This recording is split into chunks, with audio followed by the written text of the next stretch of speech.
Rachel Holt for Ness and Fuel alongside Pat Maxey and Ben Watanabe after the Daytona 500 just wrapped up. We just asked for a good one after last year's close finish, and I think we got one. Woo! Yeah. What is your reaction? That's kind of my reaction is woo.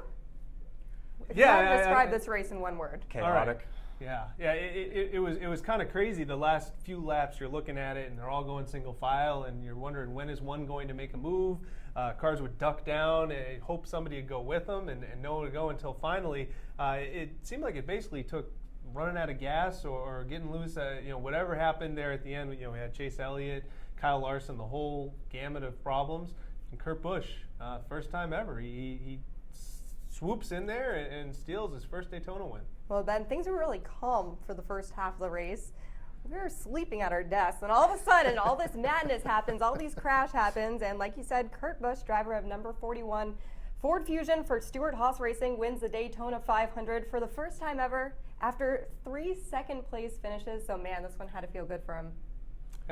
Yeah, definitely. And, to win something in the end like that probably gives you a bit more of a boost. We've seen close finishes like that in the past where somebody thinks they have it, and then on the last lap you come by and get it, and it's probably demoralizing to the other person, but it's going to give you a good boost, and you can probably carry that forward into the next round, which is a good way to start the season. How about this? There were 37 lead changes in this one, and Kurt Busch only led on the last lap. We had the benefit of talking to this guy this week via Skype on Media Day, so here's what he had to say ahead of the Daytona 500. I choose that to you a little bit. I mean, winning this race is like winning a championship with the prestige, the history, the value of it. And I've been second 3 times. I've been close, but it's a matter of just finding the moment at the end to capitalize on that clutch moment. And I've got to do a better job if I'm going to bring home the trophy. One of the defining moments in this race came at the hands of another driver named Busch, Kurt's brother Kyle. There was a wreck in lap 105 that really sent this race into a different element. Right, his car went sideways all by himself, and it turns out a rear tire failed, caused a 5-car pileup. Kyle Busch blamed it on the Goodyear tires. Here's his quote: "I feel horrible for those guys." He's talking to the guys that wrecked because of him, but we did nothing wrong. Goodyear just can't build tires that hold air. That's so disappointing. He is not happy. Yeah, that's a tire manufacturer's worst nightmare. Here you have one of the top drivers in the series, start of a new season, a lot of eyes on the race because the Daytona attracts a lot of people, and then he takes out half the field and blames it all on you. I will say that there were 39 other drivers on the track who, they didn't all finish the race, but no one else seemed to have that issue with the Goodyear tires. Yeah. So Goodyear has that going for them, I guess. Hey, if all else fails, blame it on the tires. I don't mind his approach. One of the guys that was at the hands of that pileup, Dale Earnhardt Jr., he went up and over the nose of Kyle Busch's car. Due to heavy right front damage, the number 88 team packed it up. And he called it bad luck after the race. Of course, this was the first time we saw Dale Jr. return from his concussion symptoms. He didn't race the last half of last season. He was a betting favorite for this race. What did you make of his return to the track? Obviously not the outcome he wanted. Yeah, he was running well, and there was nothing he really could have done to avoid the wreck, so I think that's out of his hands. So judging him based on the amount of time he did spend on track, I think it went pretty well. Yeah, I mean, he also failed to finish last year's 500 too, which is surprising. He's typically done well there. To me, really the story of this race, I mean, with all due respect to how well Kurt Busch survived this thing, is all the big names that didn't finish. We have Jimmy Johnson, Brad Keselowski, Dale Jr., just a whole wide list of big name drivers who are usually right there at the end didn't make it. And when that happens, you're going to have a guy like Kurt Busch that maybe a lot of people weren't picking going in is going to swoop in and steal the checkered flag. Yeah, by the end it was almost like the field had shrunk down to the Can-Am dual size, only it was just a mishmash of everybody. Yeah. It really was the last man standing in this one. I can say that because Danica Patrick wrecked That's out true. as well. With 50 laps with left no in the fault race. of her own. Yeah. Yeah, not her fault. With 50 laps left in the race, only 5 cars of the 40 cars that started the race hadn't suffered some kind of damage. So right there, that tells you all you basically need to know about how this race went down. Now, this is the first time we saw the new stage format, 2 60-lap stages followed by an 80-lap stage. Very different. It had a lot of mixed reaction in front of the race. Now, I want to ask you after the race and how everything played out, what your thoughts are. The way it works, points are awarded to the leaders at the end of each stage, championship implications in each stage. In stage 1, Kyle Busch was the first ever stage winner. That would be the highlight of the day for him. And in stage 2, Kevin Harvick was the winner, able to fend off Joey Logano. I want to ask you, going off of the stages, is this what you were expecting when they implemented this into NASCAR? You know, there were a lot of things. You know, I went into this with an open mind, and I know it's only one race, but my mind is still open. I think it's not as open, I guess you would say. You know, it's great from if you're a standpoint of Kyle Busch, because you managed to get some points out of this after wrecking out.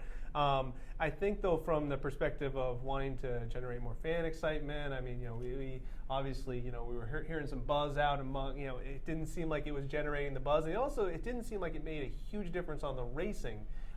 From my perspective, you mentioned all the wrecks, but those wrecks didn't come racing for the stage win at the end. They were just standard Daytona racing. So it didn't look like it changed the product on track, at least for today, and it didn't seem like it drummed up a lot more interest. So we'll have to see if over time it bears that out.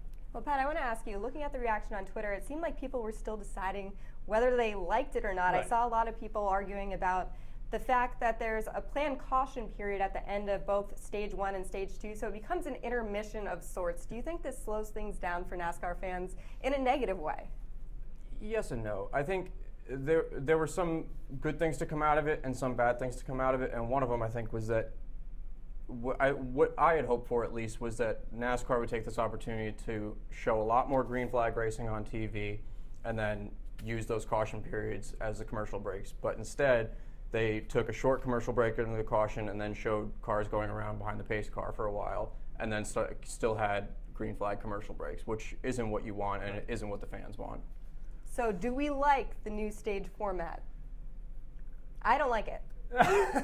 I think it'll play better race on a road course. It's one race. I'll say that. It's one race that's known for having its own built-in stoppages for collisions and all that. So we'll see how it goes. It may be a track where, you know, in the past we've had super long, you know, 80-lap, you know, green flag runs.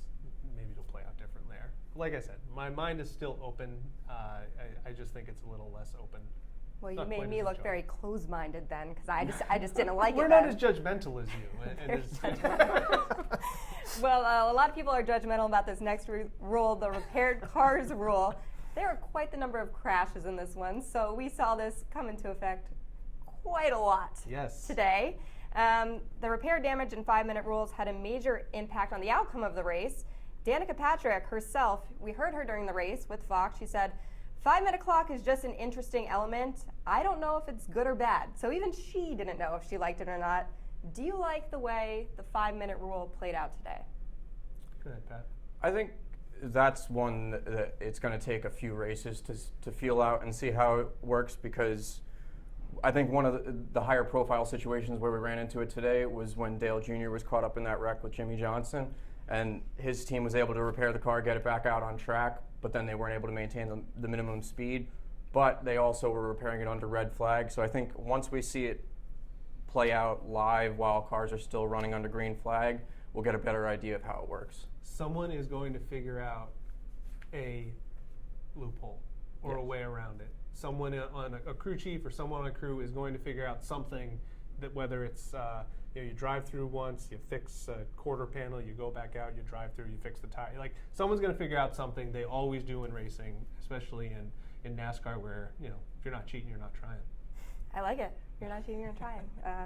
Okay, so I have to ask you, disappointment was the name of the game in this one. A lot of drivers leaving the track not happy today. Of course, we heard Kyle Busch wasn't happy with the tires. And then Jimmy Johnson, he was not happy after he wrecked out. He said, seriously, 2 of them tried to crash me? And he called that wreck uncalled for. So due to the number of accidents and stuff like that, people are walking away from this one feeling bummed out. So for you, what was the biggest disappointment in this race? I expected to see a little bit more from Daniel Suarez and Eric Jones. They each made some bad unforced errors early on pit road. The other one that it's funny, I've been watching it all speed weeks. David Reagan just seems like he's in the middle of something, whether it's in the clash or the duels the whole time. And I'm not surprised that it was the same thing today. So those are kind of the things that I was looking at is that this was, I guess maybe they're not all completely surprising since rookies are going to have their shakes, but those were the disappointing things to see for me. I kind of agree with Suarez and Jones. They made some mistakes early on, and I think that kind of got in their head a little bit, and they didn't really recover much from that. Because you can make a mistake early. Yeah. We were talking about Logano. Logano was right there at the end, and Logano made the mistake. And I actually said it's early. He'll be back.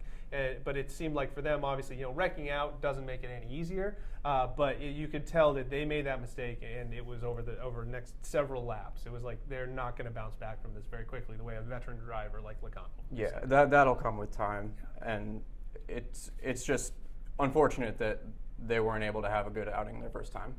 Well, my biggest disappointment in this one is that they didn't give Rob Gronkowski the microphone more because we saw him during the Fox broadcast. Someone had the bright idea to put him with the Monster Energy girls and give him the microphone during a live broadcast. I don't know who was the brave person behind that, but this guy was having a lot of fun at the race today, and I think we should have seen more for him. Okay. He actually picked Kurt Busch to win the race, so No, that's worth he did noting. not. Yes, he did. He did ahead of the race. Did he ahead of the race? Are Yes, we sure about that? Ahead of the race. You know why? Because Kurt Busch, occasionally he drives a Monster Energy car. Yeah. So you, Rob Gronkowski, are an excellent, We're on to you. excellent very media savvy pitchman right there. We're on Good to you. job. Well, none of us could pick the winner, so Rob has something going for him there. Pleasant surprises in this one. Danica Patrick was a pleasant surprise. She had top 10 finishes in both the first and the second stage after she wrecked out. She said it was the funnest 500 she's ever had. It's a real shame. For you, what were the pleasant surprises in this one? I think that's one of them. We talked about it before the race. We weren't sure how competitive she would be. She definitely had the car to be competitive. But then even early on, she said that it wasn't really handling the way she wanted to, but she still kind of persevered and was able to get some good points in the early stages. So I think that's what you need to see from her early on. She's still looking for a win, and that will come with time, but you need to get there. Yeah, I know that the Facebook commenters reading, they hate on Danica. They want to know why we're talking about her. The fact is, the sport needs her. Mm-hmm. So for her to run well is really important for them. I mean, other people that I think the sport needs, Daniel Suarez, Eric Almirola is one of my pleasant surprises today. He contended for a little while once the pack was winnowed down.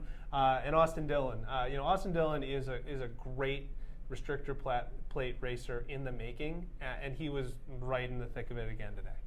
Okay, well, our predictions, we mentioned it. Rob Gronkowski, he may have picked the winner, but we all picked the losers in this one. He picked Kyle Busch. No. Yep. He was the reason for my guy getting taken out of the race, yep. Dale Jr., so thank you very much for that. And Brad Keselowski. He lasted a little bit longer. I held out hope that he might limp to win. the end, but yeah, in the end, they all get the same. Yeah. You just wanted to one-up us on that. They all got the early retirement. Well, Pat guy took my guys out, so that's not fair. Yours was in a more violent wreck, though. Yeah. Still, it's on him really. It was that much longer that it took him to get to the driver's lounge. He had to waste more time out on the track, and your guys were just chilling there drinking Gatorade or Monster Energy. While he was still sweating his butt off in the car. It wasn't Dale's fault. I would just like to say that. No, they showed the replay from his dash cam, and you see smoke ahead of him, and then cars come at him, and that's it. Yeah. I do have to say that watching this broadcast, what a cool thing that we're seeing dash cams. We're getting interviews from the drivers even while they're in the race car. It doesn't get any better than that. I was sweating at one point. My heart was racing. Final takeaways from this race. What were your thoughts? Well, it's funny that you mentioned that. That's one thing that I didn't even really think about, but we've started to see it more in the past few years where, whether it's under caution or what have you, drivers are talking to people in the commentary booth, which I think is fantastic. It gives fans access that they wouldn't otherwise have. They get access to the radio and hearing the team interact with the driver and the driver interact with the team. But to hear the driver answer interview questions while in the car is something completely new. Yeah, this I watched the Xfinity race Saturday night, and it was just a marathon of a race with all the cautions and crashes. I thought, this is going to be an outlier. And watching this one today, it looks like that was not an outlier. It looks like this might be the way that racing is this year. And with some of the damage rules, these might really turn into wars of attrition. It might really give it a kind of a death race, Hunger Games type feel, and I'm all for that. Let's not, hopefully, not literal, the literal Hunger Games, but knock people out, and who's still standing at the end. I think it's great theater. Mm-hmm. Ben, my heart can't handle that anymore. Well, Kurt Busch, the last man standing in this one. What a race from him, and very cool that we got a chance to speak with him earlier in the week. So hey, how about that? We were talking to the Daytona 500 winner, and we didn't even know it. Yeah. If I did, I would have predicted him instead of Dale Jr. But thanks for tuning in to our post-race show. We hope you enjoyed it.